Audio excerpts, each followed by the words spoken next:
আড়াইবাড়ির মাদ্রাসায় ভর্তি হয়ে তোমরা বুঝো আর না বুঝো, বা বুঝেই হোক না বুঝেই হোক, তোমরা এখানে ভর্তি হয়েছো, আমি মনে করবো এটা তোমাদের জন্য বিশাল বড় একটা অ্যাচিভমেন্ট। আলহামদুলিল্লাহ। আড়াইবাড়ি মাদ্রাসায় ভর্তি হওয়ার মতো যোগ্যতা থাকা এটা বিশাল কপালের ব্যাপার। এই তাকদীর কি মুআমালা হয়, ঠিক কি না বলো? আড়াইবাড়ি মাদ্রাসায় ভর্তি হওয়ার চান্স পাওয়াটা এটা বিশাল কপালের ব্যাপার। এটা একটা তোমার বৃহত্তম বলতে গেলে কুমিল্লা শুধু নয়, চট্টগ্রাম ডিভিশনের ভিতরে অন্যতম একটা প্রতিষ্ঠান। এটা একটা দরবার কেন্দ্রিক একটা প্রতিষ্ঠান। তো সব মিলিয়ে যদি আমরা সংক্ষেপে বলি, তো তোমরা এখানে ভর্তি হয়েছো, এই জন্য মাদ্রাসার পক্ষ থেকে, আমার পক্ষ থেকে তোমাদেরকে ব্যক্তিগতভাবে ওয়েলকাম, স্বাগতম, শুকর আল্লাহ ভর্তি হওয়ার জন্য।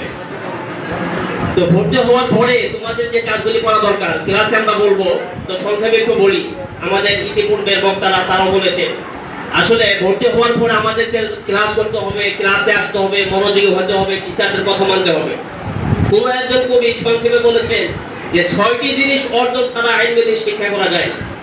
ইলমে আল্লাহ হারগিজ নায়াবি তানা দারি শশকেশান হেসে কুতা ফাহমে কামেল জমে হাতের কুল্লে হাল। বিস্তারিত ব্যাখ্যার সুযোগ নেই। তোমাদের মনোযোগী হতে হবে, বোধ শক্তি ভালো রাখতে হবে, নিয়মিত ক্লাসে আসতে হবে, টিচারদের কথাগুলি মানতে হবে। এই সবগুলো মেনে যদি তোমরা চলতে পারো, তাহলে তোমরা আগামী দিনের ভবিষ্যৎ, আগামী দিনের বড় মাওলানা, আগামী দিনের বড় অফিসার, বড় প্রফেসর তোমাদের মাধ্যমে তৈরি হবে ইনশাআল্লাহ। আর সর্বশেষ আরেকটা কথা বলবো, change the world at first change yourself. তুমি যদি সমাজকে পরিবর্তন করতে চাও, তুমি যদি দেশকে পরিবর্তন করতে চাও, তুমি যদি সবকিছু পরিবর্তনের ভিতর আনতে চাও, সবার আগে সর্বপ্রথম তোমাকে পরিবর্তন করতে হবে। এ পর্যন্ত তুমি নিজে পরিবর্তন না হবা, এ পর্যন্ত তোমার কোনো কিছু পরিবর্তন হবে না। আল্লাহ রাব্বুল আলামিন সেই কথা বলেছেন, ইন্নাল্লাহা লা ইউগাইয়িরু মা বিকাওমিন হাত্তা ইউগাইয়িরু মা বিআনফুসিহিম। আল্লাহ রাব্বুল আলামিন কোন জাতিদেরকে পরিবর্তন করেন না যে পর্যন্ত না সে নিজে তার পরিবর্তন করে। সুতরাং ঢাকা বিশ্ববিদ্যালয়ে, জাহাঙ্গীরনগর বিশ্ববিদ্যালয়ে আমরা পরিবর্তন দেখেছি, সামনে চট্টগ্রাম, রাজশাহী সহ সারা দেশে পরিবর্তন হবে ইনশাআল্লাহ।